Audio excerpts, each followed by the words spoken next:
Dan yang dirahmati oleh Allah, bapak-bapak, ibu-ibu, hadirin hadirat, mudah-mudahan kita berdaan terkumpul di dalam ridhanya Allah Subhanahu wa taala dan terkumpul di dalam cintanya Rasulullah sallallahu alaihi wasallam. Jadi Rasulullah sallallahu alaihi wasallam itu hidup di dalam 24 jam mulai bangun guring sampai guring, itu seluruhnya adalah menjelaskan tafsir Al-Quran. 13 tahun di Madinah, 10 tahun di Makkah, paling 13 tahun di Makkah, 10 tahun di Madinah, kurang lebih seluruhnya itu adalah menjelaskan tafsir Al-Quran. Jadi bila sidin berucap, berpandir, bertingkah laku, menggawi sesuatu, atau gerak sidin atau diamnya sidin, itu adalah tafsir, penjelasan daripada wahyu-wahyu Allah. Nah maka para sahabat ini di samping belajar langsung dengan Nabi, langsung melihat kayak apa hal ihwal Rasulullah. Ada di antara sahabat Nabi yang sidin itu memperhatikan ucapan-ucapan Nabi ketika Nabi dalam keadaan mengalami sesuatu. Maka diantaranya ada sahabat Nabi yang seperti itu, melihat bila Nabi dalam keadaan kayak ini, Nabi mengucapkan ini. Nabi dalam keadaan kayak itu, Nabi mengucapkan ini. Nah, maka sehingga ada sahabat Rasulullah yang berkesimpulan, di samping kesimpulan tersebut hasil dari belajar dengan Nabi dan langsung melihat contohnya dan mendengar langsung hukum-hukumnya dari Nabi, sehingga sidin menjelaskan, menyampaikan apa yang datang dari Nabi. Di antaranya sahabat Nabi Abdullah bin Amr bin As. Jadi ujar sidin, khamsun man kunna fihi sa'ida bid dunya wal akhirah. Ada 5 perkara yang kuperhatikan menjadi selalu menjadi ucapannya Rasulullah sallallahu alaihi wasallam. 5 perkara ini hampir-hampir 24 jam ada diucapkan Nabi.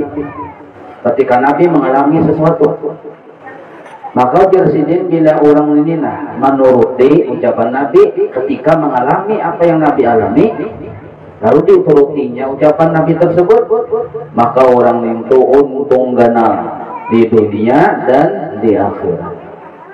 Untung ganalnya kita.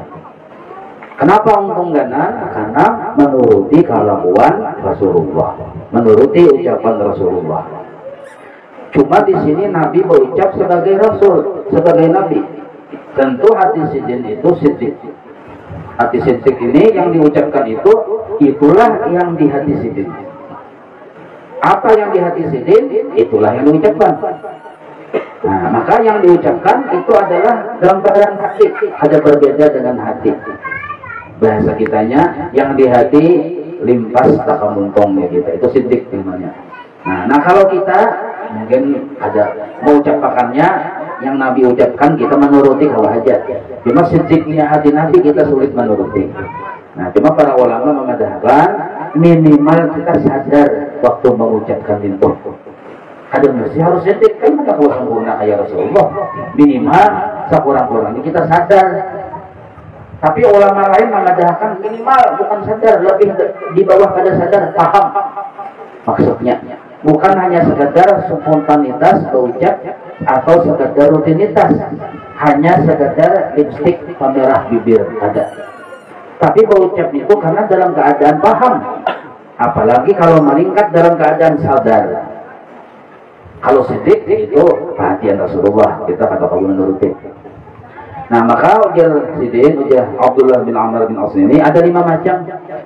Bila kita sebagai umat Rasulullah mengucapkan itu dalam 24 jam ketika mengalami sesuatu yang sesuai dengan timingnya kita, dalam hati keadaan sadar, maka orang itu untung ganal dunia akhirat.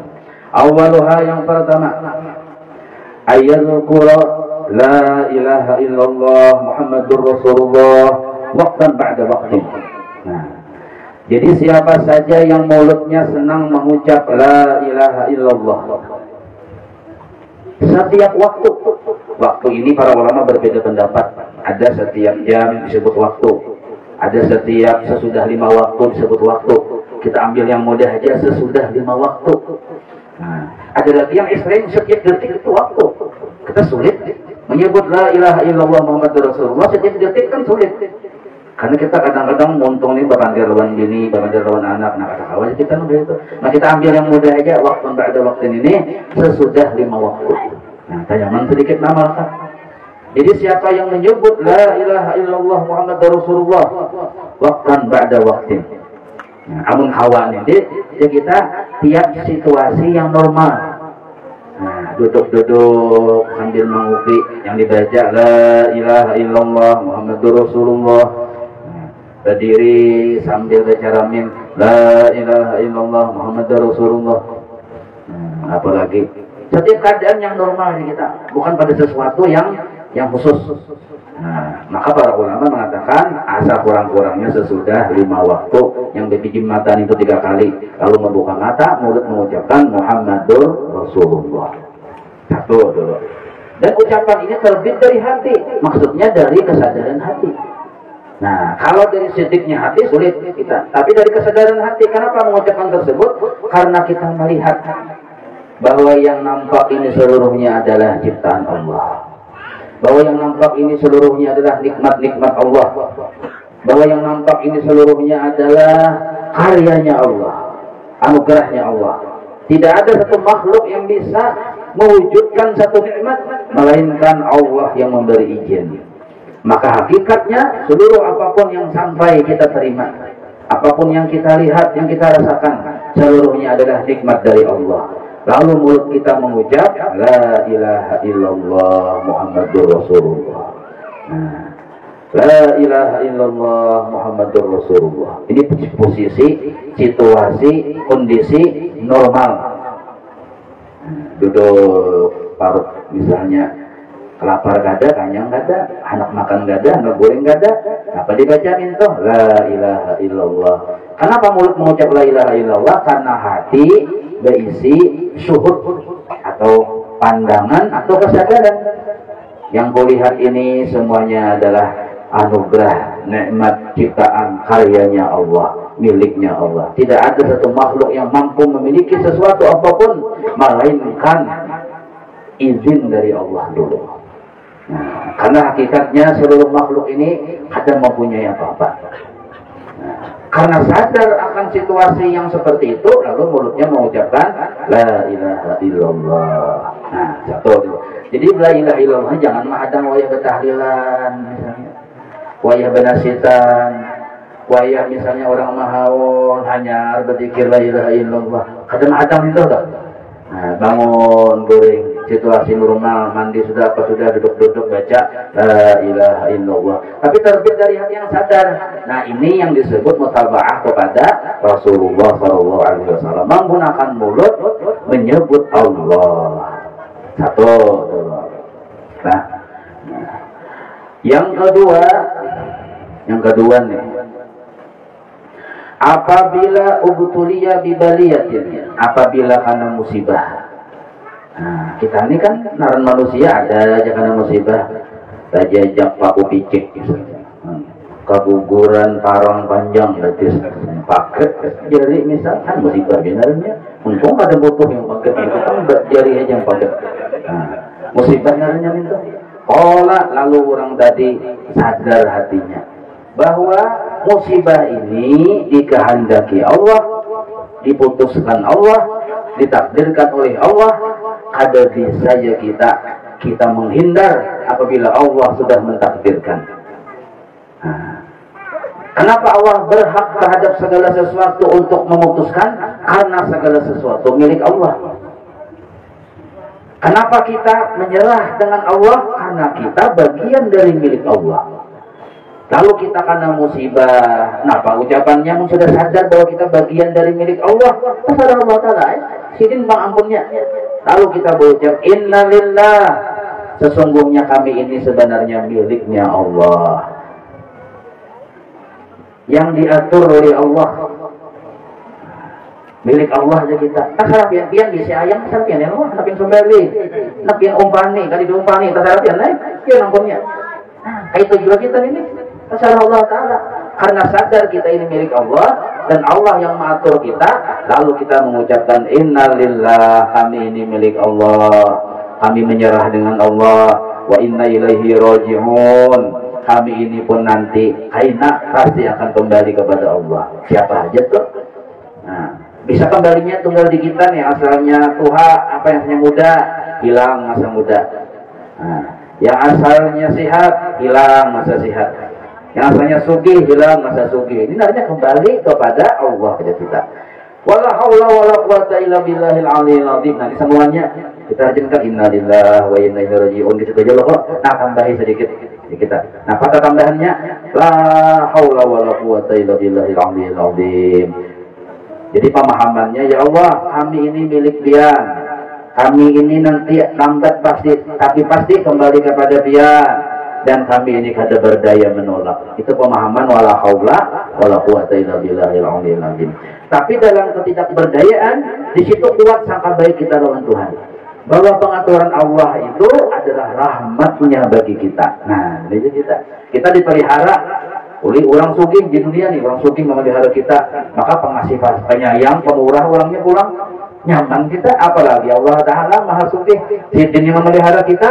Maka waktu kita mengucap wala haula wala quwwata illa billah, kita di situ dalam keadaan hati yang senang. Walaupun kita mengakui tidak berdaya, tapi hati jangan mangkal. Nah, kalau kita mengucap la haula wala quwwata illa billah, tapi hati masih mangkal, belum sempurna ucapan tersebut. Jadi mengucapkan la haula wala quwwata tidak berdaya, tapi senang. Kenapa? Diharapkan oleh Allah yang Maha Kaya dan Maha Sugih. Nah, itu maksud di hati diharapkan dipelihara gitu. Kita ada sanggup, tapi kita dipelihara, diatur. Tapi yang mengatur, yang memelihara, yang Maha Sugih. Lalu kita hati ini senang. Nah, dua sudah ucapan Nabi itu. Waktu kondisi normal, Nabi itu la ilaha illallah, la ilaha illallah. Kita umatnya bertambah Muhammadur Rasulullah. Nah, lalu Nabi bila dia dapat musibah, sesuatu yang ada nyaman, sidin menerima, menyerah dengan Allah. Lalu mengucapkan inna lillahi wa inna ilaihi raji'un. Wala haula wala quwwata illa billahil aliyil azim. Nah, jadi mengucap inna lillahi wa inna ilaihi raji'un bukan hanya ketika kematian. Ada kita. Nah, hilang sandal, inna lillahi wa inna ilaihi raji'un. Takut kawan, sampai meninggal aja. Nah, berarti kawannya nggak ada paham.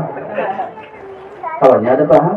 Hilang HP, inna lillahi wa inna ilaihi raji'un.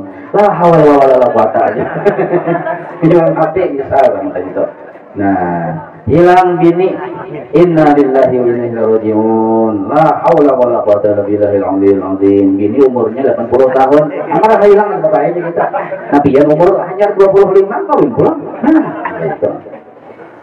3 sudah. Ya, 3 kan? 3 2. 2 leh. Nah, 2 sudah ya Allah. Ini tadi berapa? 5 kah? Ini yang kelima maksudnya. Wa idza ulqiya ni'matan. Nabi itu bila diberi nikmat oleh Allah, qala sidin berucap alhamdulillahi rabbil alamin. Nah, syukran li ni'mah.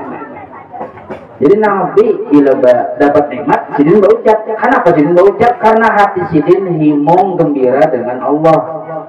Nah, himong gembira dengan Allah, lalu mulut ini mengucap alhamdulillah.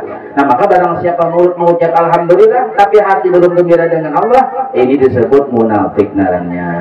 Nah, munafik ya kita. Mulut manis, hati membiru. Nah, hati membiru itu artinya mahuru hara hati. Nah, ya kita. Artinya gelisah hati, tapi mulut la ilaha illallah. Nah, ini kada bujur aja kita. Dapat nikmat dulu para ulama memadahkan, tapi ini yang garis yang tinggi pemahaman lah. Adakah yang selain nikmat yang terlihat ini? Nah, adakah yang selain anugerah segala yang dilihat ini? Ini pertanyaan sekaligus sindiran bagi nafsu. Adakah yang pernah kita lihat selama ini dari bangun guring sampai guring lagi yang bukan nikmat? Akal menjawab no, tidak ada. Tapi kalau nafsu menjawab banyak benar nih, bala aja terus. Itu nafsu. Jadi kalau akal menjawab tidak ada. Nah, maka ada orang yang duduk di maqam syukur. Mulutnya tidak ada terucap melainkan alhamdulillah, alhamdulillah, alhamdulillah. Kehilangan alhamdulillah, alhamdulillah. Situasi apapun selalu gembira ada, tapi ini jangan dituruti. Kenapa? Lain maqam kita aja. Nah, kalau kita bilang kehilangan apa? Innalillahi wa inna ilaihi raji'un.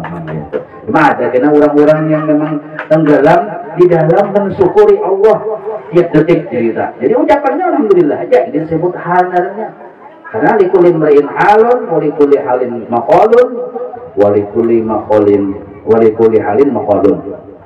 Likulli imri'in maqamun, wa likulli maqamin halun, wa likulli halin maqalun. Artinya kan tahu aja sudah. Nah, jadi tidak situasi kita kan jangan disamakan. Kayak pian melihat lah, kita turun pada masjid nih. Kai ini turun, pian turun. Misalnya kainnya kehilangan sandal, maka harga sandalnya 5 juta sepasang. Biar tahu kan harganya, mereknya merek dinosaurus. Larang benar harganya. Sekalinya kainnya kehilangan sandal, kenapa aja pian? Hilang sandal apa lagi? Hilang sandal, alhamdulillah aja kain. Lalu pian memprotes, salah kain aja pernah kayak itu. Oh jangan disalahkan, kain ini orang makrifat. Nah, jadi disalahkan jadi kita. Nah kita kan jangan menuruti. Kenapa? Karena kita ini masih rapat. Rapat aja kita. Empat yang normal-normal aja kita kehilangan sandal. Innalillah. Yang penting hati sadar. Yang penting hati sadar. Iman itu dapat nikmat. Alhamdulillahirabbil alamin. Syukran li ni'mah. Nah, coba kita lihatlah. Satu nafas kita tuh nikmatkah? Ada. Nah, nikmat loh. Adalah orang berjual satu nafas. Tak ada aja kita. Jika ada orang berjual biar orang sugih yang bisi duit miliar triliun itu ada bermatian pokoknya. Ini nukaran harusnya. Kenapa punya duit? Masa mukar taruhnya? Tapi kan orang berjual bang. Nah, berarti kita ini satu nafas aja nikmat. Berarti kita ini tenggelam di dalam nikmatnya Allah. Berarti nikmat Allah ini kada pernah memisahi kita sebenarnya.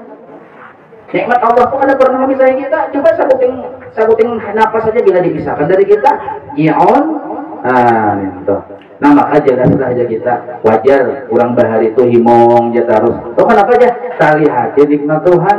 Ada kita yang mau ini jahil bang. Tali hati aja terus.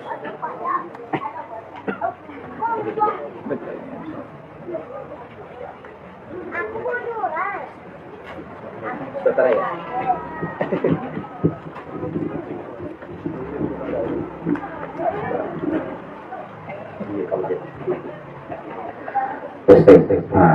Apa bagus pada tadi? Ada di hikmahnya ya kalau tadi 99% lah, jadi 100% lah. Nah, jadi wijar sidin Nabi itu bila aku perhatikan, bila dapat nikmat himung sidin mengucap alhamdulillahirabbil alamin. Nah, ini jadi kita. 3 sudah. 3 lah. Lalu yang keempat, Nabi itu jersidin bila kulihat hendak bagawi napakah. Indah ibtada abi syai'in, hendak bagawi napakah. Indah memulainya dengan ucapan Bismillahirrahmanirrahim. Oh, baterainya. Ada kau di kanan sini. Ambil jelaskan. Penyawaannya habis. Respect. Mati. Kamu nah, ya sudah. Cakal lambat tadi marajuh namanya. Marajuan ya.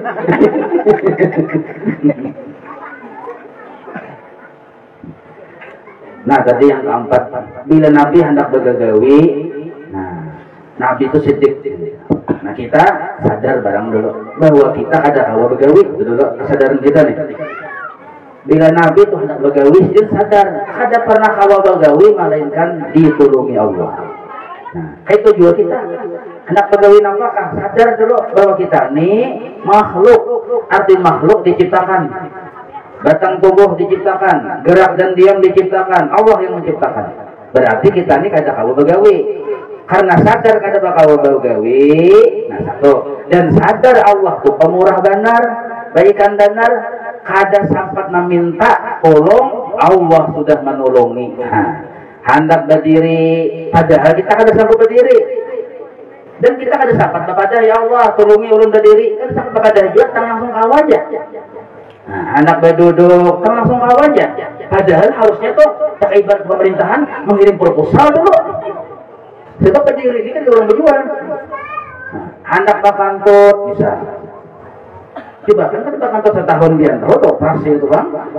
Nah, hendak ini, hendak makan, hendak menyuap makanan. Sebenarnya kita kada kawa. Satu, dan sadar. Di samping kita kada kawa, tapi kita sadar. Ada kesadaran kedua. Kesadaran pertama, kita kada sanggup. Kesadaran kedua, kita ditolongi Tuhan terus. Nah, ini kesadaran kedua.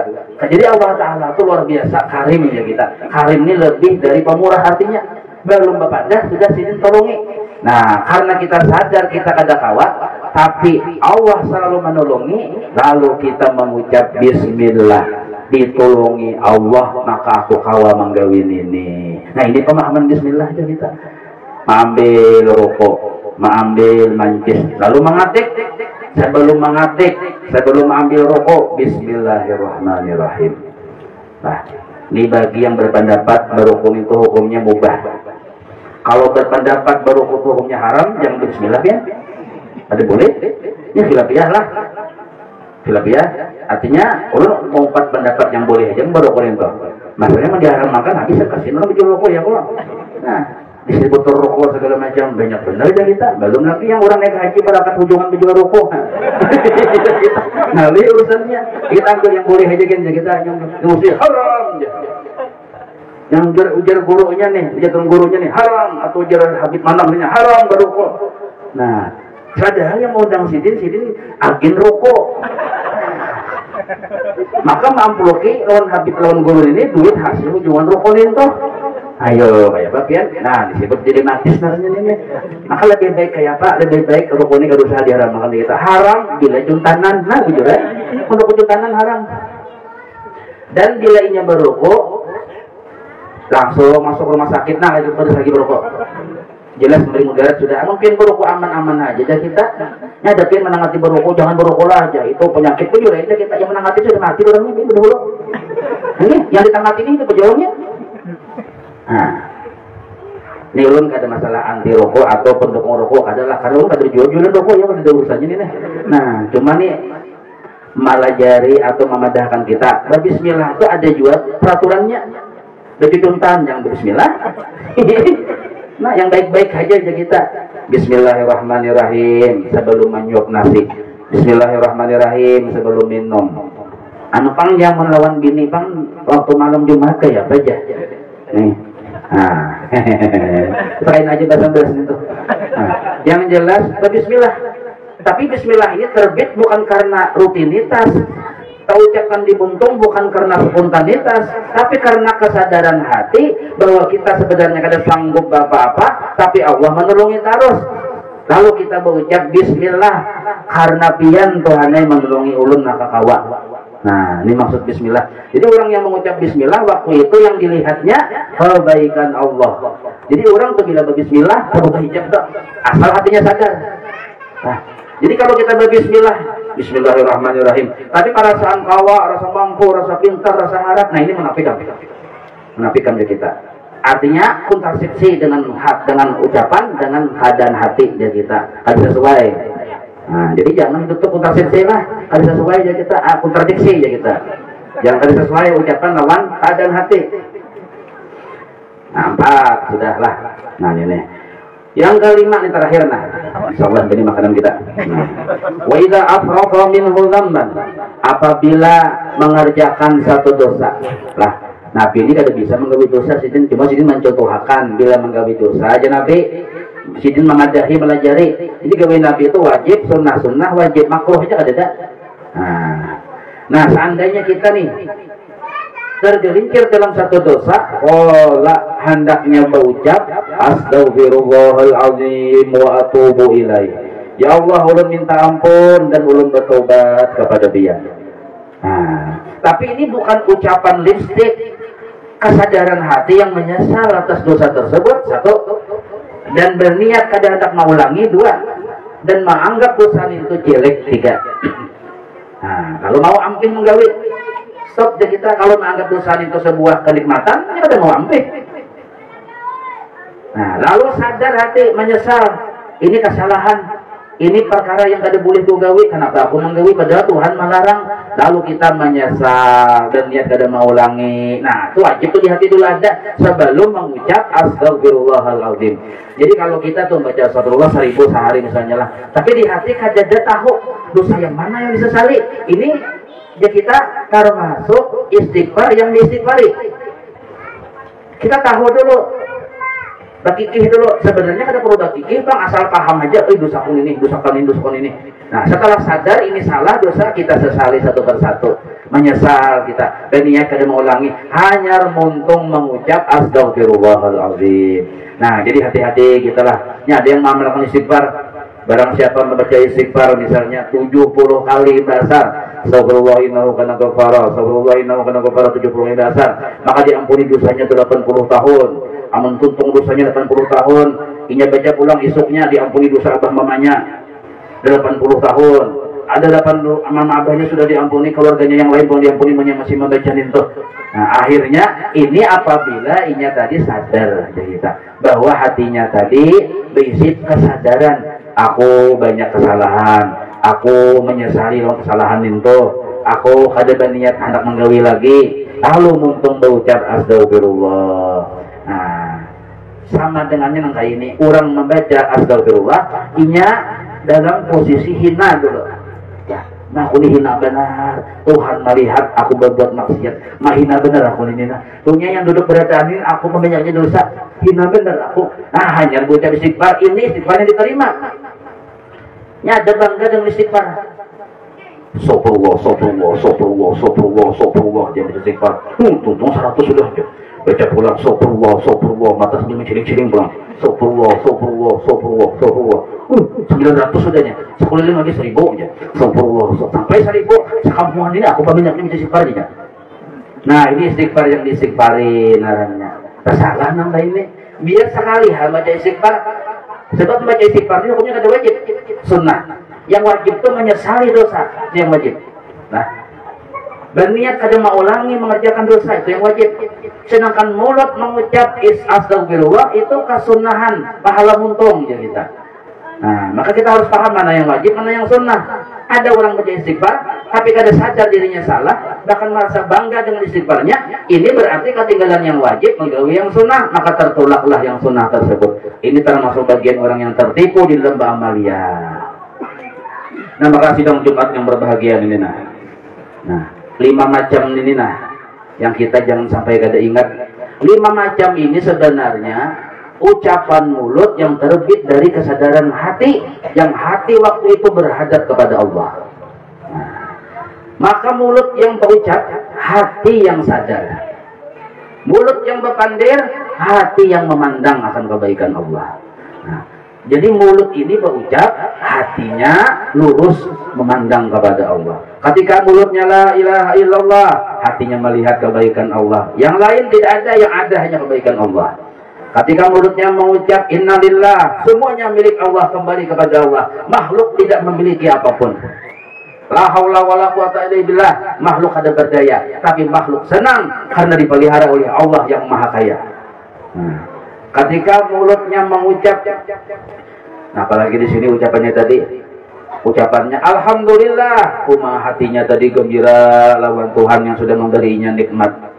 Nah, ia menganggap bahwa nikmat ini datang dari Allah.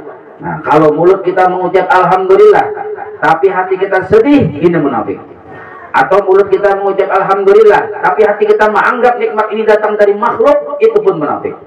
Nah, maka alhamdulillah ini ucapan dari hati yang bersih tauhidnya dan hatinya bersih menghadap kepada Allah. Lalu dia mulutnya mengucap alhamdulillah.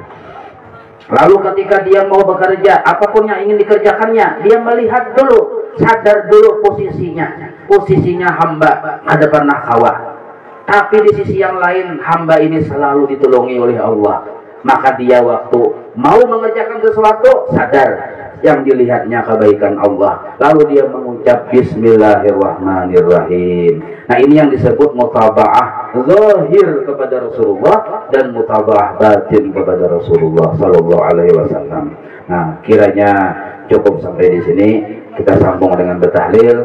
atau bernasihat pendek. Selanjutnya kita persilahkan kepada yang lebih berhak.